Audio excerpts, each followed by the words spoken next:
Dr. Marvat Matkour, our political analyst today, and we are going to tackle many issues. So if you permit me, let me start immediately. Please do. And our first headlines comes from Al-Ahram, where we read, Al-Sisi says security and stability are my priorities and no reconciliation with the terrorist group. Sabahi launches his campaign from Upper Egypt by saying, we shall not allow a system to feed us and take away our freedom. And poetic verses from poet Abdurrahman al-Abnoudi, Musa, Shafi, Zidan, Halafawi and Asr Yassin, topping the list of the participants. This same issue is echoed by another headline, but from Al-Masri Al-Yawm this time, where we continue. The presidential race has started. Al-Sisi talks to youth, and Sabahi launches his campaign from Asyut. The Supreme Election Commission gives the Field Marshal the symbol of the star. Al-Sisi says the army belongs to the Egyptians and not to a certain person. Sabahi inaugurates his campaign from Upper Egypt, and Sabahi says no place for the remnants of the Brotherhood in the new era. Field Marshal Abdel Fattah al-Sisi plans mega projects to put an end to poverty and unemployment. Finally, regarding this topic, from Al-Yawm al-Saba, Al-Sisi meets with a delegation representing media figures and says, I carry no favors for anyone, whether in Egypt or elsewhere, and Egyptians are the real magical power. Sabahi launches his campaign from the governorate of late President Gamal Abdel Nasser. The presidential hopeful says, my program includes combating poverty. A lot of topics, a lot of issues, and here we are starting the campaign with the two candidates their own way. First, let me speak first about Field Marshal Abdel Fattah al-Sisi and what he calls the E-campaign from Twitter and with meeting with the media figures. How do you see those two elements as a start? No, let us really compare what each one of them was saying first. Okay.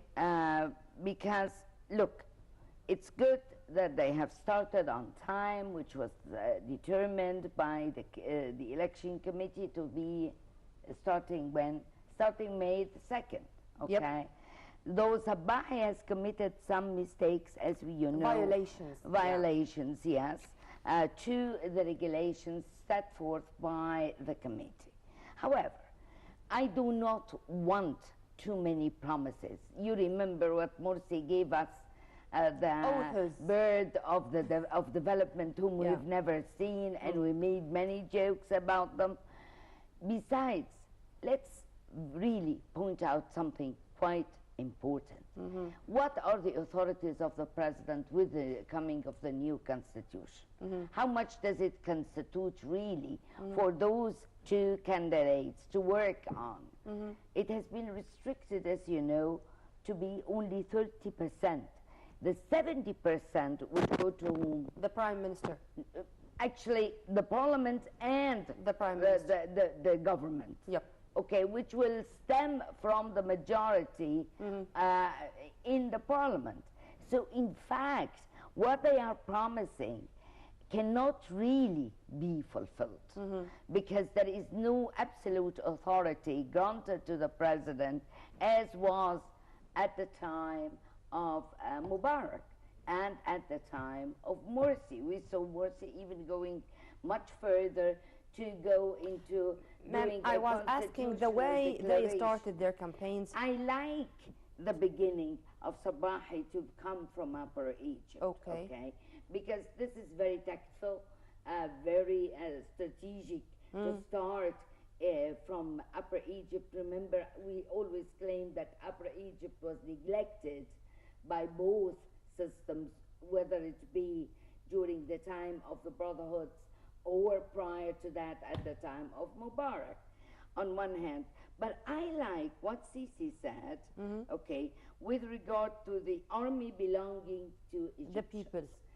And we've seen it twice, actually, in 3 years, when Tantawi sided with the army to the Egyptians and not to Mubarak, and when not to the regime himself, you know, sided with the Egyptians. And besides, it proves that the army has no impact upon the upcoming elections. Though Abdel Fattah al-Sisi was what? The leader, the commander Defense in minister chief and commander. and the general commander. Yes, the general commander of the Egyptian army. And also, saying that the will of the Egyptian people is the magic. I like the word because, honestly, truly, if you are not backed by the people, what will you do? Nothing. Exactly. Nothing. And so it is the people who have removed Morsi and the people, to a lesser extent, not as much as on June 30th, but the people also participated and took action against and they have put down the prior system, which is the system of Mubarak.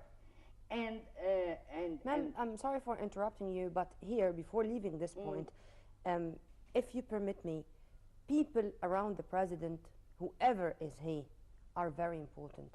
And the mischoice of people around the president, I was going to talk to you about that. Was because one of the main elements behind the fall of the two previous regimes. Because of this, I was asking you about the start of those campaigns, because this is the choice of people around Hamdin and this is the choice of people in the campaign of Sisi. Those, I mean, they preferred to start from the ground in Asyut, and those preferred to start an campaign and to meet first with the media. Those are two different ways of thinking, to which... Not essentially, mind you, because if I had been in one of the campaigns, especially of Marshal Sisi, Field Marshal Sisi, I would have taken the opposite. If I found Hamadin going to Upper Egypt, I would start with Lower Egypt. Okay, it's quite understood. It's a tactic. I wouldn't go to the same place. You know, it's not really desired. But also, the campaign of al-Sisi raised many issues, because some said they come from the time of Mubarak, and the same was said about Hamdin having, war of words. Exactly. And war of words is not for the sake of anybody now. No. And besides, jokes have been made about... Those are Egyptians, doctor. No, Hamadin's campaign is talking about the Sisi, and al-Sisi is talking about himself. So actually, who's talking about Sabah? So it's really, when you attack, your opponent, I wouldn't go to low words. I wouldn't go to humiliation, personal humiliation. It has nothing to do with personal issues, mind you. It has to do with my love for this country, and that's why I am trying to become the president of this country. And mind you, al-Sisi did not by himself go and volunteer to become the president. Let me be more specific, echoing what you have just said. al-Sisi, does he need to go for popular conferences? No. Or his popularity would prevent this from happening, at least for some security reasons? Because it's going to be so crowded, and no one, and no one would be able to protect him. Nermeen. Yeah. In order to stop the presidential race, if I cannot get al-Sisi, I will try to get Sabah. Okay. So actually, I'm quite worried about the coming few days, in which both of them will try. Only a few days? I'm always worried about Egypt, okay? And mind you that we are living in a disastrous situation, to be honest, security-wise. On the ground? Security-wise, yes, of course. And I mean, what are we going to do in the coming few years is very, very important. We have to restore security. We have to get rid of those terrorist groups that are surrounding us from all sides, whether it be east or west or south, okay? But I like what I did, actually, that both of them, you know, in order to be addressing to both, to everybody in the society, to come up and say, we are not going to get the brotherhoods inside the system, and both of them said so. But however, each one of them was somehow making a hint that nobody will be not included or excluded from the political process. No, we wanted to be spelled out, you know, How to openly. differentiate, man, between terrorists and those whose hands are mixed all the time with the blood of Egyptians, Exactly. and those who are Exactly. brainwashed, especially those, Exactly. for instance, undergraduate students who were there in many of our universities, 19 or 20 years old, and they have nothing in mind to do Mind you. except being that they are in a jihad, unfortunately. Exactly.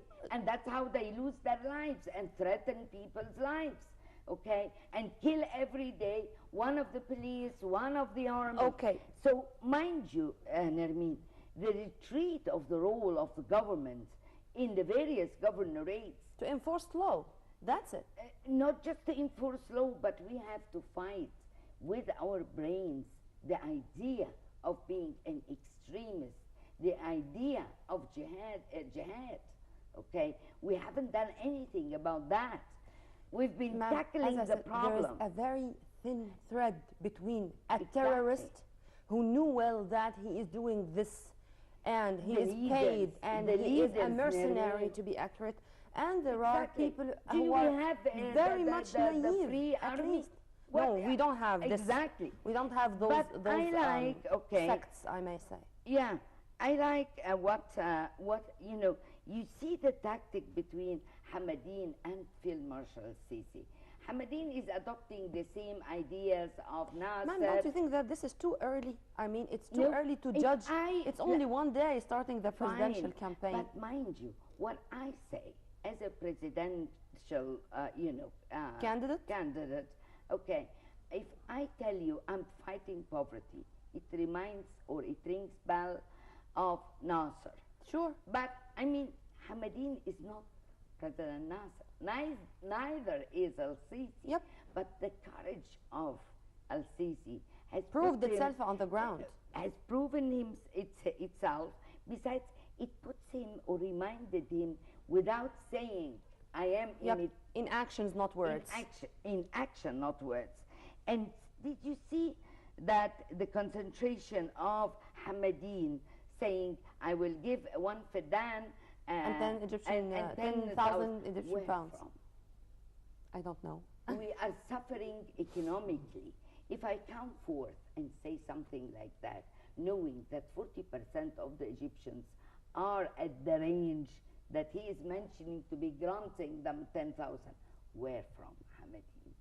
Be cautious. Be And the one fed in the heart of the deserts, or it's going to be supplied with all the infrastructure services. Exactly. Anyhow. And mind you, no, let me just say what Sisi is very much tackling. Sisi knows that he can fight terrorism. He has been doing that for Already. the past, actually, 1 year. Okay? But his concentration is on what? On projects. Mind you, Mega projects. Yeah.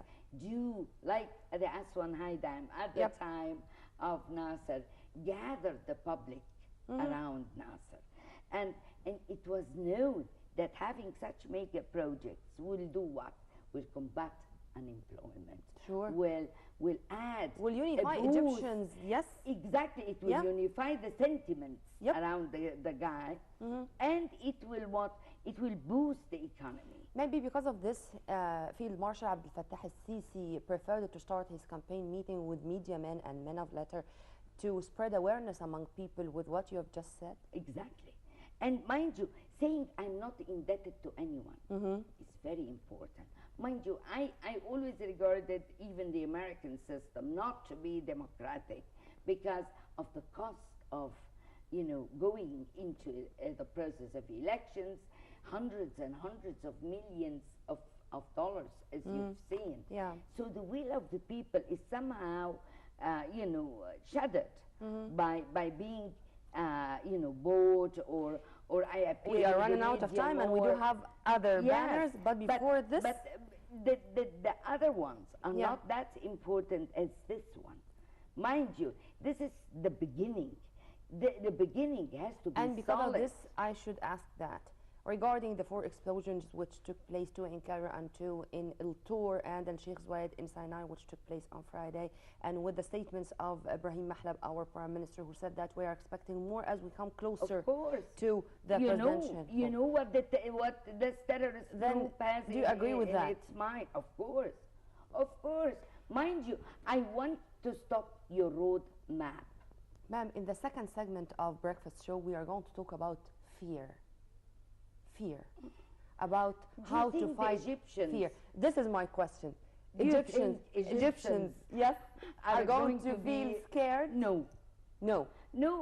I like this. Didn't you see what happened on June 30th, Nermeen? We knew that we could be killed, and still we went in. Ma'am, we are thousands stubborn. of people for the very first time went to the Millions.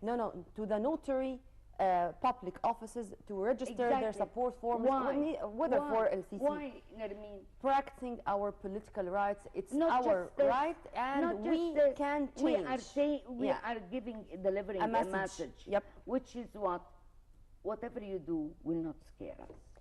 From Al-Ahram, we continue urgent governmental plans to save the economy and improve the living conditions, increasing those who will benefit from the social security, 50,000 housing units, new roads in Cairo with the Nile Delta, and extra fuel quantities for Upper Egypt.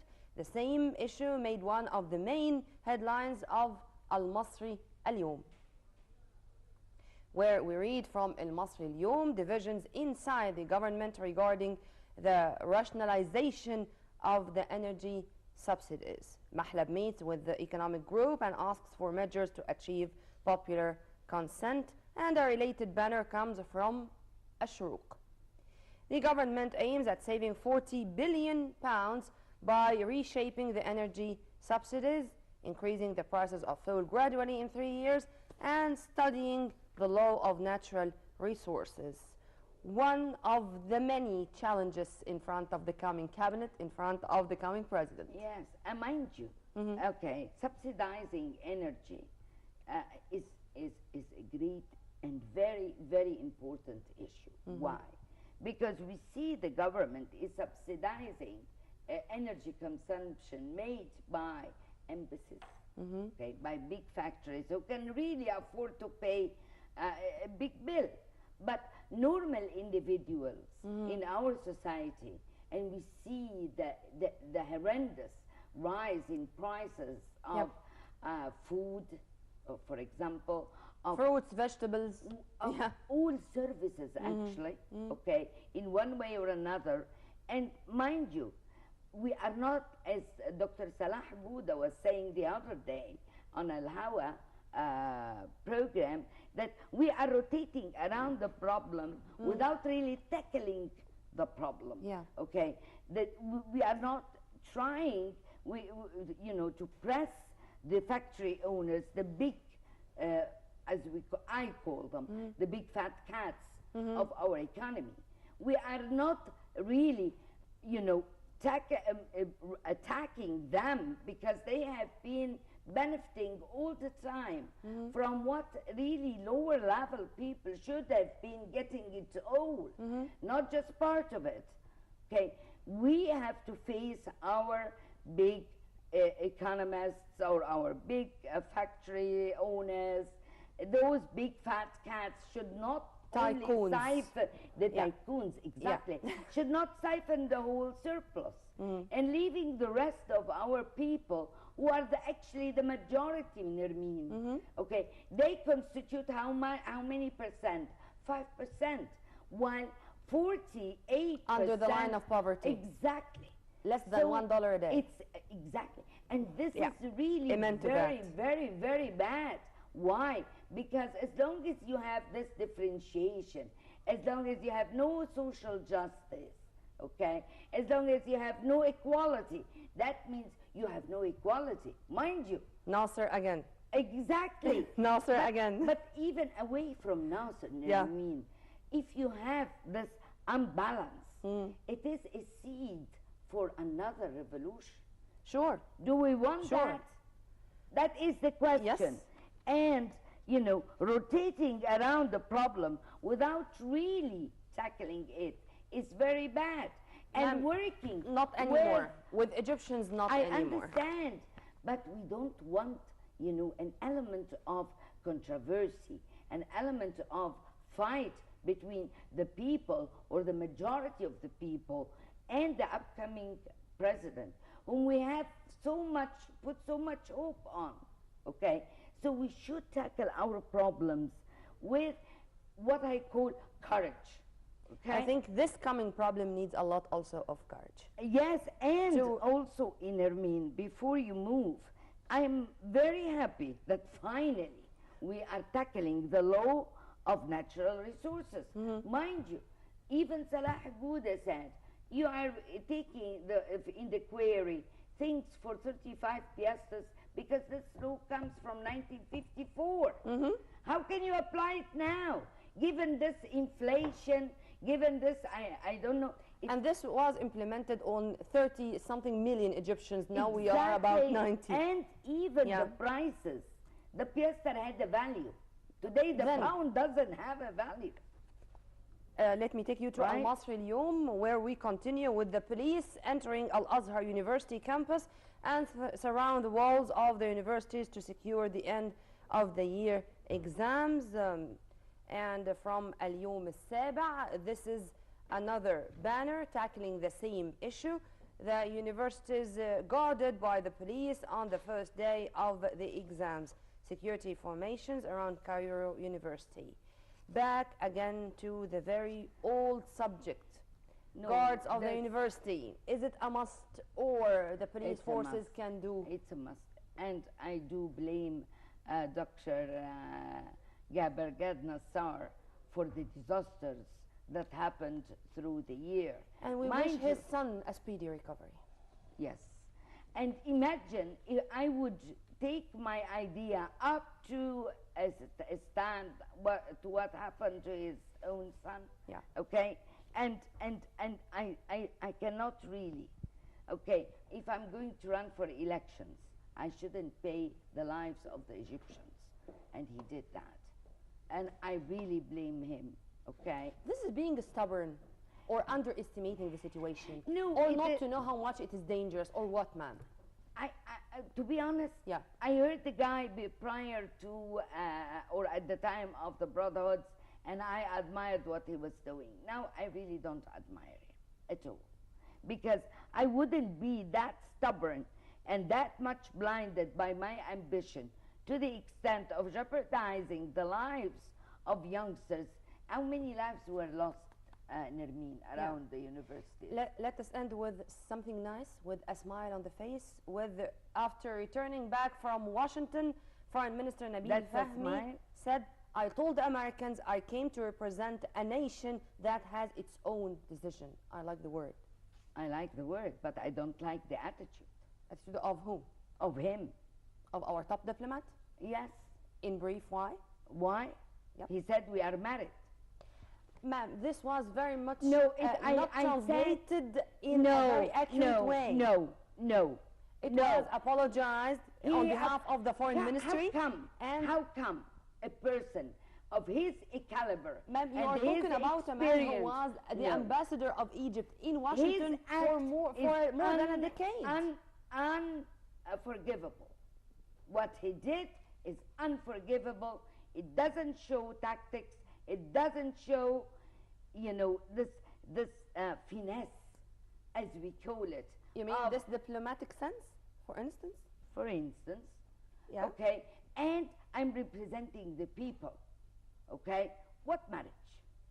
I've seen the article in English, and it's disastrous. It's a disgrace to himself. But we have to bear it. But he has to choose his words right. I hope he doesn't go. He was doing very well, and I praised him many times. But what he did in Washington, I cannot apprehend. Still, representing a nation that has its own decision? No. That's it. Nermeen, That's the he has message to he speak from delivered. an equal footage with the Americans. This is what exactly he did what happened. is not, no, He said I say. he was but if quoted I as come and saying deny the it- No. American-Egyptian relations should be based on mutual respect. Yeah, but if I come and say I'm married to you, what mutual no, respect? I've not read the article, so I've seen it. I've seen it on cannot judge Amra it. Adib's UK program in the English version. I didn't investigate it myself, to be honest. But nevertheless, please, Mr. Fahmy, have mercy on us. We are really boiling against the acts of the Americans, and we should really deal with Americans and the West from equal footage. We have already dealt with the East. Why did we go to the East again? It reminds us of 1954. He has not to forget 1954 and what happened to Gamal Abdel Nasser, which sent him to the East. No, the refusal of the West to provide Egypt 1954 was with such a year, the man. armaments. Yeah. Okay, and that's why we went to where? To Czechoslovakia. Okay, and this marked the beginning of relations between Egypt and the Soviet Union and the Eastern Bloc in general. Now we are moving to the East. Beware, Mr. Fahmy. We are trying to achieve a balance between the East and the West. I'm not saying to be against the U.S. We are witnessing a new era, ma'am. We should. We should. We and, should. And Okay? tomorrow is another day. Let's hope so. Let's hope so. Dr. Mervat Matkour, thank you very much for being with us. Unfortunately, we are running out of time, Yes. but I do enjoy our discussion. I enjoyed it very much too. By this, we come to the end of our press review. After the short break, we're going to be back with more in the Breakfast Show.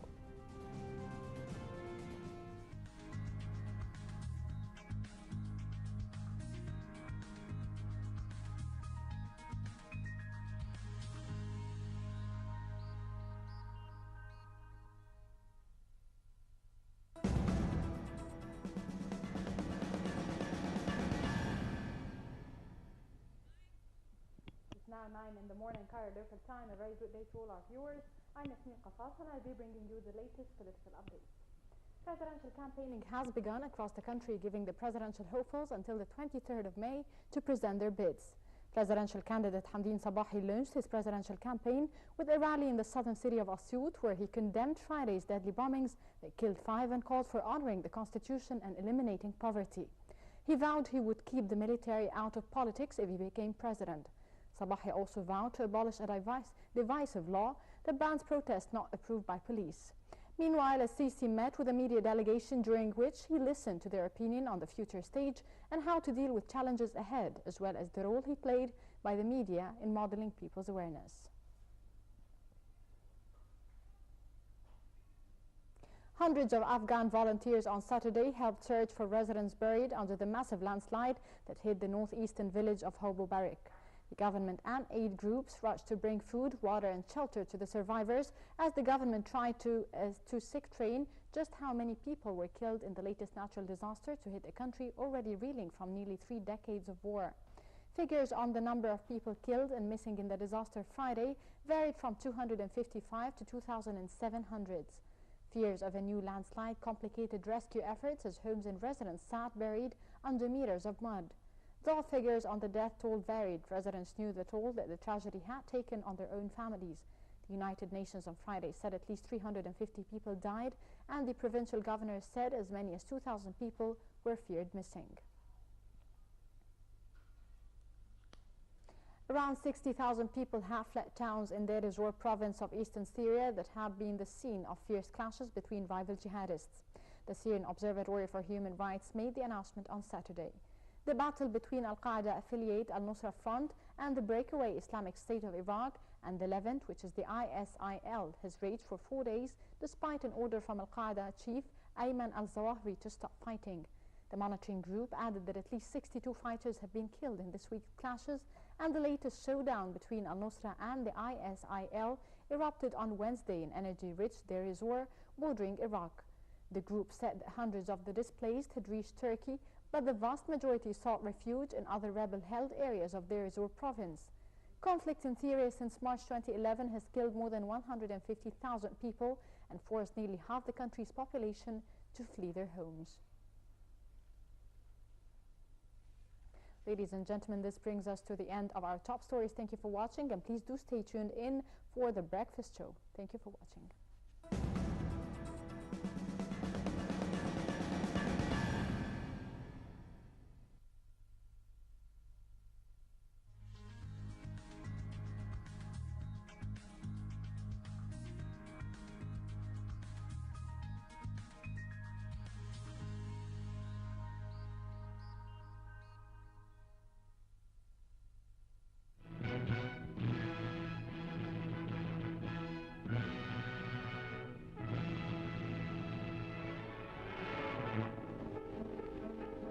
افتتح الدكتور عزيز صدقي وزير الصناعة المكتب التجاري الهندي الذي أقامته الحكومة الهندية في مصر لتوطيد الصلات التجارية بين البلدين.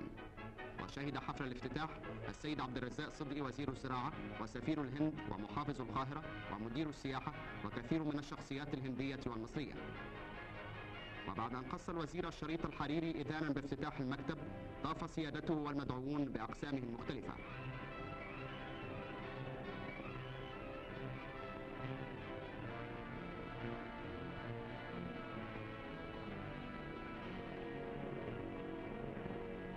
شاهد الوزير نماذج من الصناعات التي اشتهرت بها الهند وأبدى إعجابه بهذه المعروضات.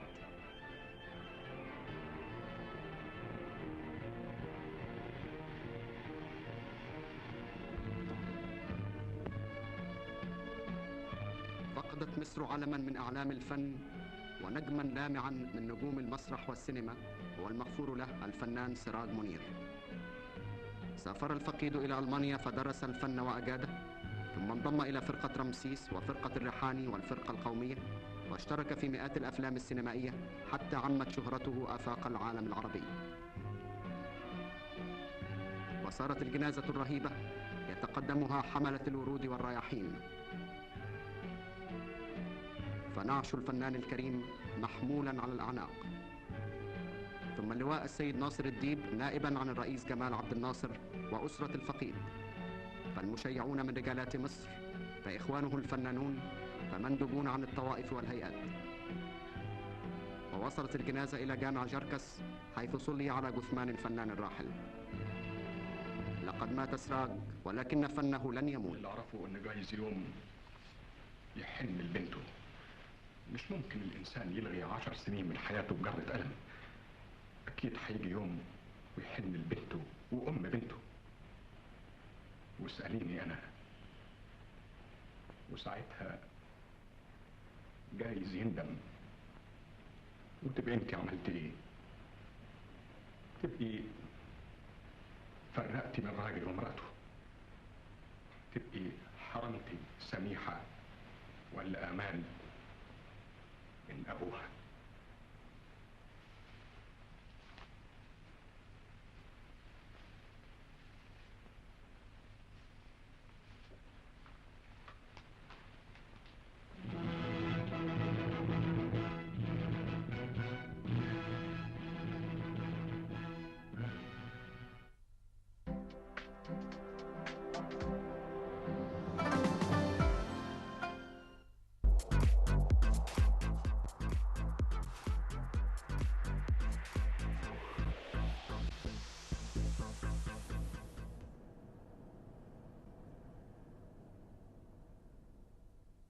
A British Islamic art expert believes she has solved the puzzle of a metalwork masterpiece belonging to a London gallery, identifying it as the oldest woman's handbag, or specifically a shoulder bag, in the world.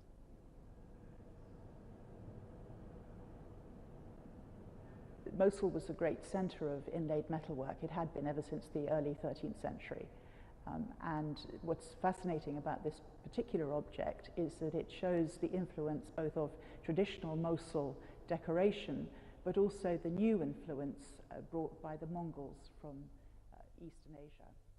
Rachel Ward, a visiting curator at the Court Land Gallery, formerly the British Museum, says her research shows that the woman's shoulder bag, inlaid with gold and silver, was made between 1300 and 3000 in the Iraqi city of Mosul during its Mongol run era. It's made of brass, but it's so inlaid, covered with gold and silver, that you can barely see the base metal body at all. The interior of it is now empty, but it would originally have been lined with coloured silks and so on, which would have added even more to the kind of colourful and rich effect of the bag. The outside of it is decorated with roundels showing hunters on the front, and on the back you have a horseman in the middle of the large roundel, indicating just how important hunting was in the medieval period. A prized object in London's Court Land Gallery since 1966, Ward says that the bag's beauty has long fascinated those who saw it, but until now its origins and use remain because it's so unusual. I think that's, in a way, is the definition of a masterpiece, is when you have nothing like it. And we don't have anything else like it. It's the earliest known lady's bag. And what makes it very special is that we can actually associate it with a woman, which is unusual in the medieval period. Many of the objects in the exhibition may have been used by women, but to have one that we know really was used by a woman, was for her particular use, is very special. She said that it was made of brass, but it was so inlaid, covered in gold and silver, that can be barely seen at the base metal body at all. والأفضال وبلوغ الآمال وصلاح الأعمال والإكرام.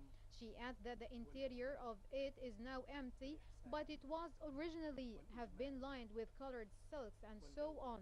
Having uncovered its place as a key part of the Mongol area, the court-told bag is attracting the interest of a host of Islamic scholars, and its centerpiece of a new exhibition at the gallery entitled Court and Craft, a masterpiece from the northern Iraq.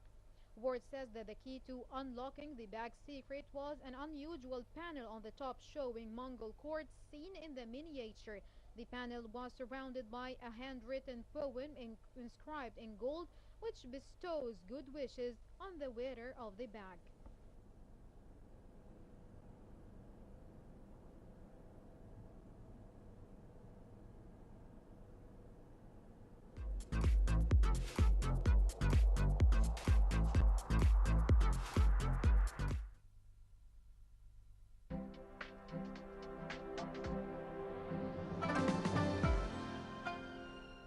Welcome back.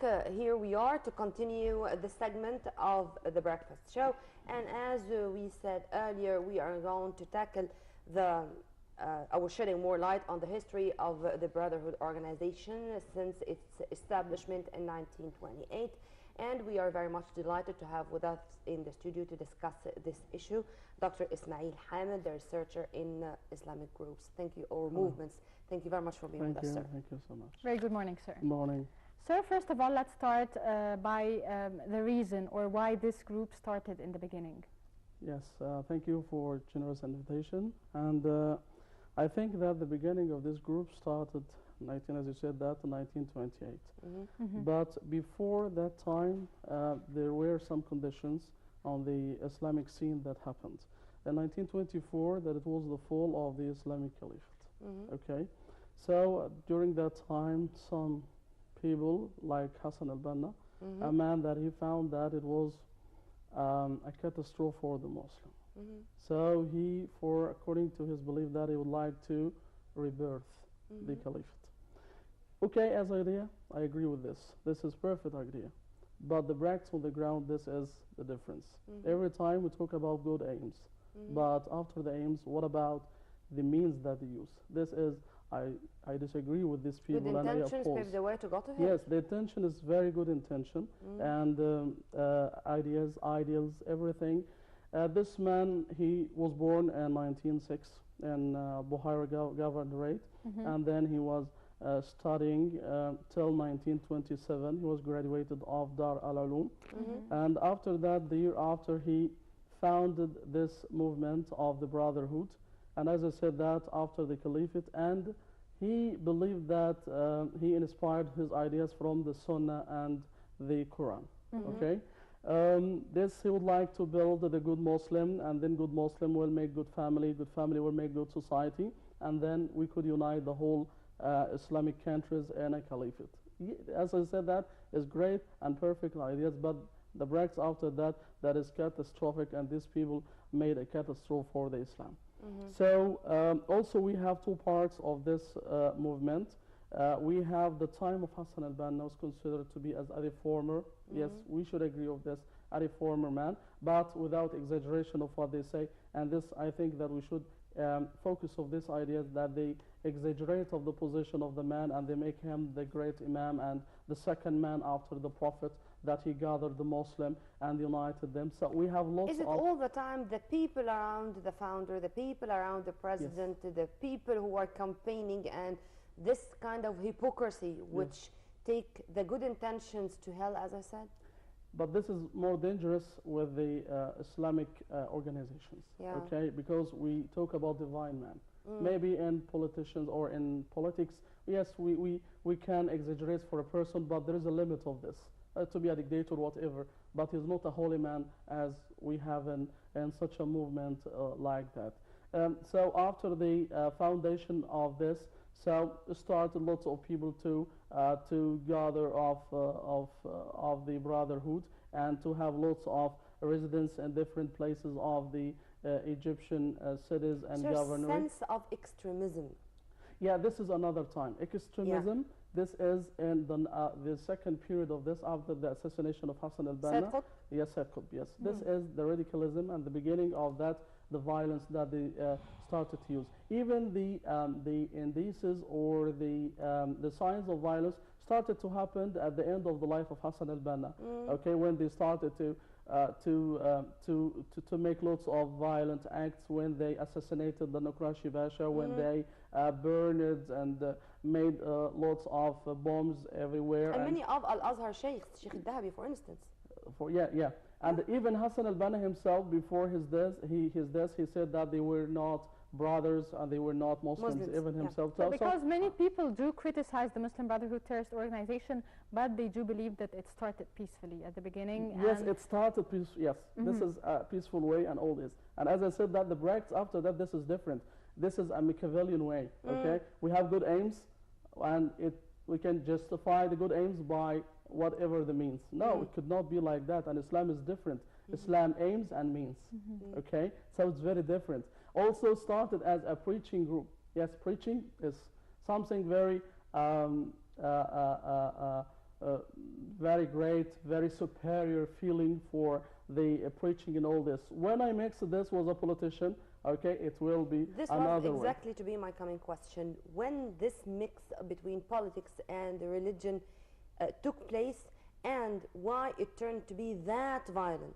Yeah, this also after the Hassan al-Banna, okay, with Said Qutb started to have a militia, and to have military groups, okay, this in order, according to him, to defend the brothers and to protect them wherever, and also to fight the government. And so I wondered what the meaning to fight the government and to defend themselves from what? Okay, and also the meaning of preaching is a great meaning, and for the dawah and to be a da'iyah. This is a great essence and a great meaning. And I would like also to insist or to focus on a point. It's not a separation between religion and life, okay? You cannot separate of this.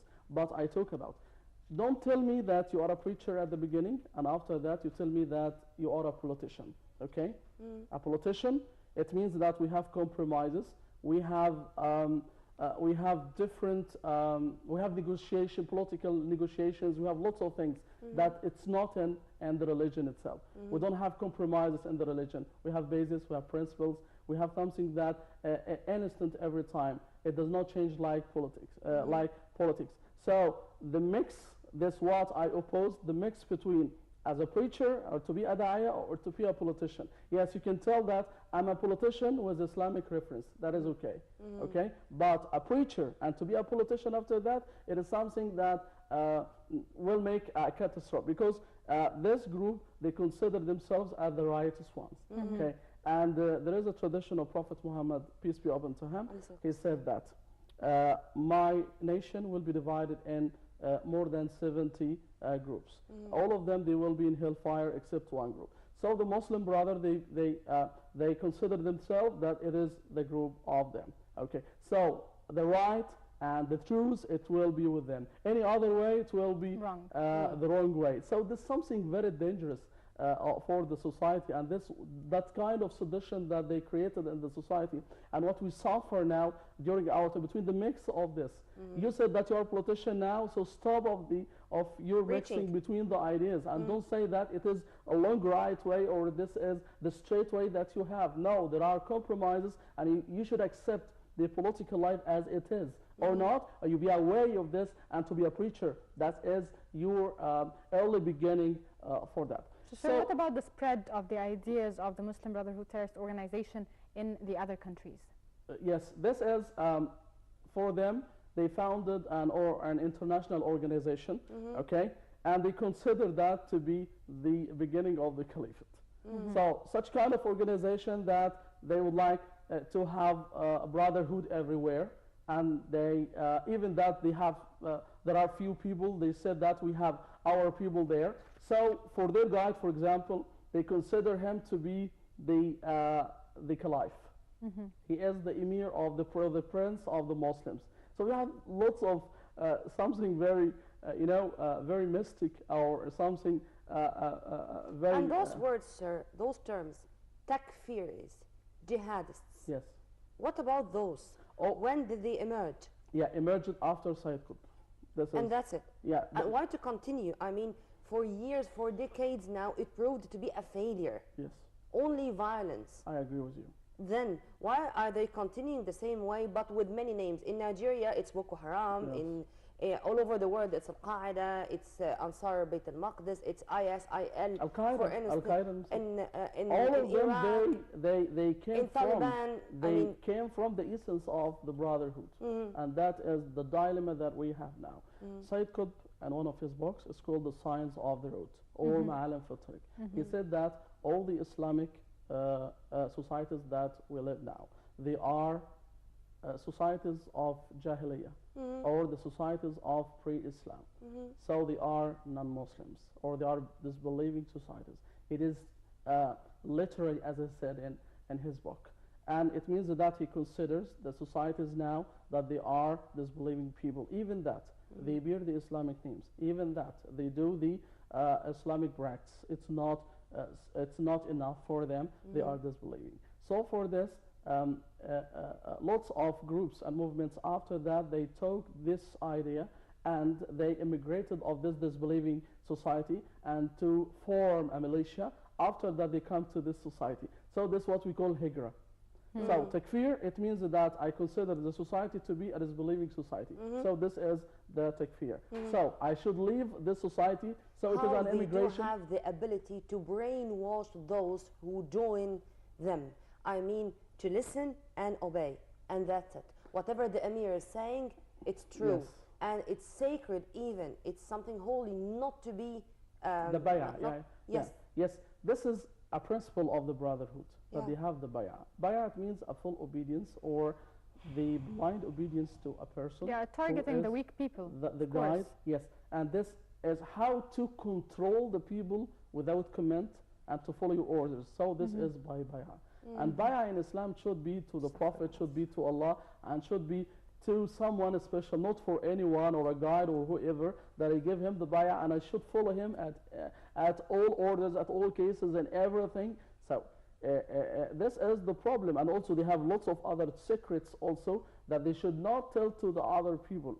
Also for their guide, as I said, they have a special bay'ah. This special bay'ah, it is for him, for the guide. And there is a general bay'ah. This is for his superior in different places, this mashayikhat or whatever, as they consider. So there is also a general bay'ah for all his superiors everywhere, so he should follow them. So there is no time for understanding. There is no time, for thinking of the man, to give him the essence. We have even in Islam that you think about the matters, and Islam orders you, okay, لأولي النهى and أفلا يتدبرون أفلا يتفكرون. We have lots of orders that to think. We don't have a holy man. In Islam, we don't have a holy man. There is no patriarch that we have, a man that we should follow him every time. Even for the great Imam, when he tells me something, I should think. I should give it, think and to give and to tell him, give me the evidence that you have, to give me this. Sir, we are ordered to use our minds. Sure, we have that. Also, but there is a limit for the mind and not, to exaggerate.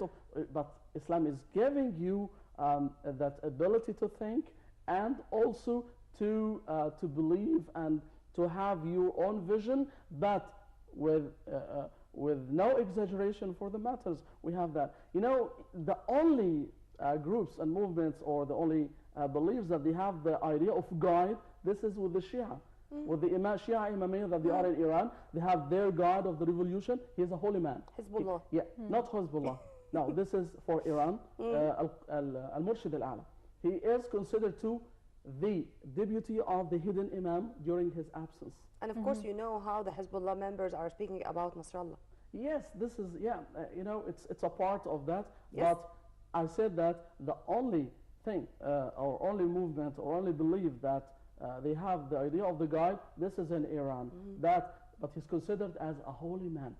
A man who's giving orders, that is over. So even when you compare between the president and the guide, there is no comparison. He is the only one. He is only one on the scene. And the president just one who's elected by democratic way, and this in front of the world that we have democracy and all this.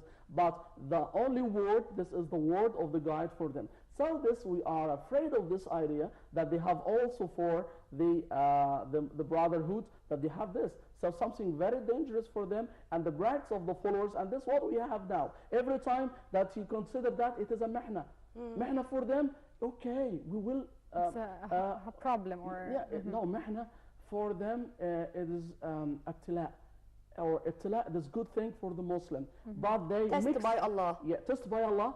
But they don't know that, and they believe that they are the righteous and it is the right way. And you should insist in this. Whatever the victims, whatever the corruption that we have, So he insists of this, or they insist of this. And all the peoples and the leaders of this group now, they are followers and the students of Sayyid Qutb. So they have these radical ideas, and every time we are righteous. Every time it is a good mahna for us, and we will overcome of this, and it will be okay. And we have lots of mahna across our history, and we become more stronger. So this is the belief of the people that we oppose as a specialist of Islamic movements. That's very dangerous for Islam.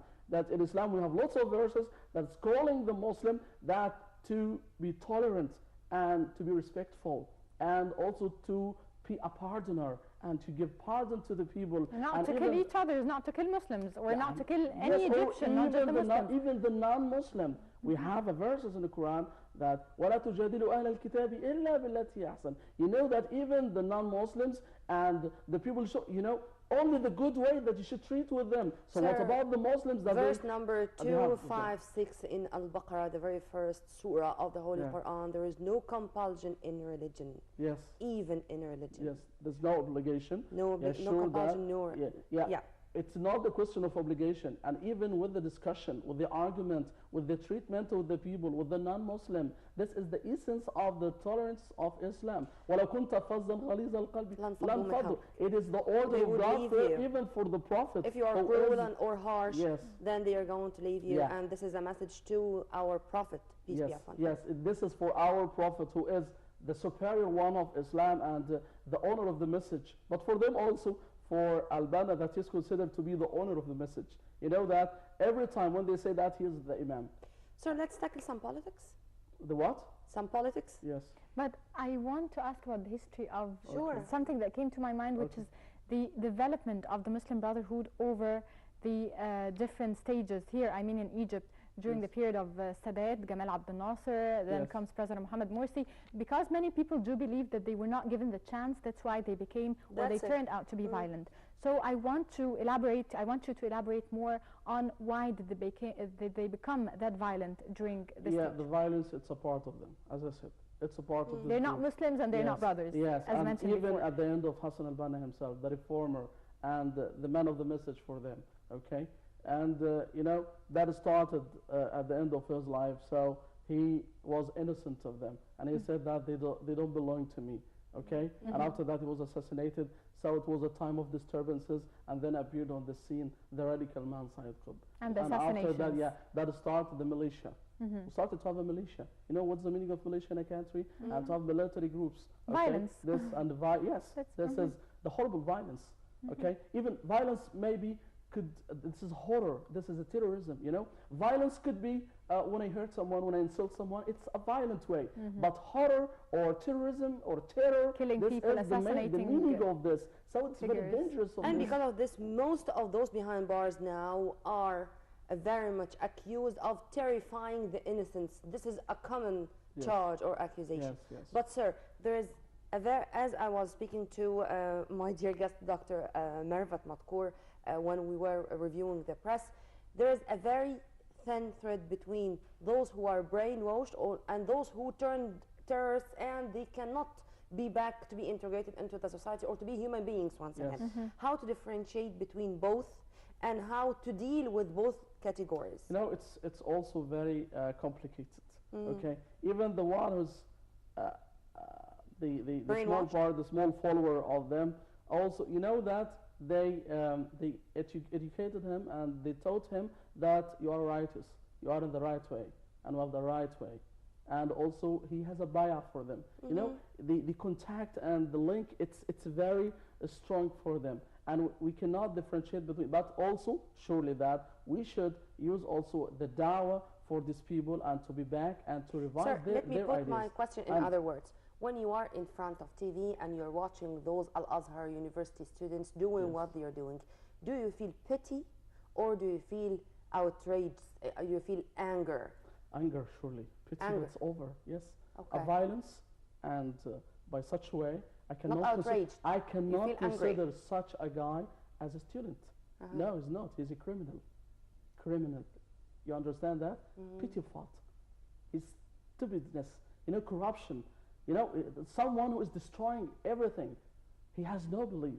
And even that, you know, the time of injustice, was also a time, according to the Islamic time, we have lots of unjust leaders and lives also, that they made catastrophic acts in Islam, but also the Muslims, they did not make corruption like that. Because we have also lots of principles. We have Dar'u Mafasid, prayer of Qalb Masalih, you know? So, to defend the corruption is better than to have the interest.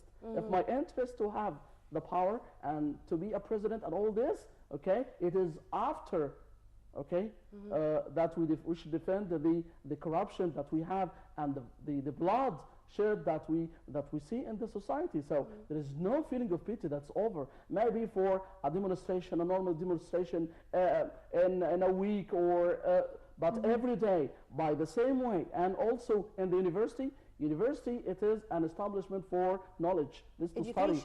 Education. If you want to demonstrate, so don't go to the university, okay? To be in the street and do as you want. Or you can demonstrate peacefully. Yes, that is. But you know, now we don't have good demonstration. We don't have good manifestation. Now it is related to the violence. So we should stop all this. People. In the Egyptian people now, they cannot resist 3 years of that disturbance, of that silliness that we have that we should stop of this. They should revise. The problem of this group that only for Hassan al-Banna, we don't have knowledge for him. It's just we have a book of the letters of Hassan al-Banna. Letters, but till now it is the constitution of these people. Even that he wrote them 85 years ago, and according to his time, according to the society and what around and all this, you know, they followed his words. Literary, yeah, and everything, you know, every time the Imam said, who is the Imam? Who is the Imam? Imam for us, for Muslim, is considered by his knowledge, by his sciences, by his books, by his everything, you know. But every time the Imam is said, for them, I who think is the it Imam? is just a post. You know? Yes. And They also rarely that they talk about Prophet Muhammad, who is the leader of the message. You know, that is very perplexed, very desperate, disturbed of such a group. So they should revise themselves for the last time, because I think, from my point of view, if there is no a channel like Al Jazeera, these people that they over, we don't hear their names, we don't listen about them. But sir, of course you know? dealt with such people, I think, as an Islamic thinker. Of course you deal every day with those brainwashed people. So Yes. how do you think, and when you enter a debate with such people, how do you convince them that they are wrong? Or I give them I give them all the evidence that we have in Islam, in Sunnah and in Quran and everything. what about the But reaction? you know that, you know, it's Just blind. brainwashed, You know, blind. yes, that's blind. It is for most of them. Some people they could think, but for most of them, because there is a very special teaching for them when they enter the group. Okay, and after that he gives the bay'ah. So that's over for him. You know, for him the life, or it is for him even to have the life as by the way that he wants, or to be martyrized, or to be a martyr. They know that the martyr is something very easy that we give him to anyone, and to make a corruption whatever, and to make that, and if you are killed, so you will be a martyr. You know, this is lots of confused ideas of these people, and they should revise their ideas. hopefully, sir, they are listening to us now. Yes. I hope that they're listening. Okay, Dr. Ismail Hamid, the Islamic researcher, we thank you so much for joining us this morning and for this fruitful information. Thank you. Yeah, you go, Nabil. We do have a break. We are going to enjoy a report on the mask of Tutankhamun, one of the most important and famous pharaohs, with our colleague Dina Yunus. Stay tuned on Nile TV International.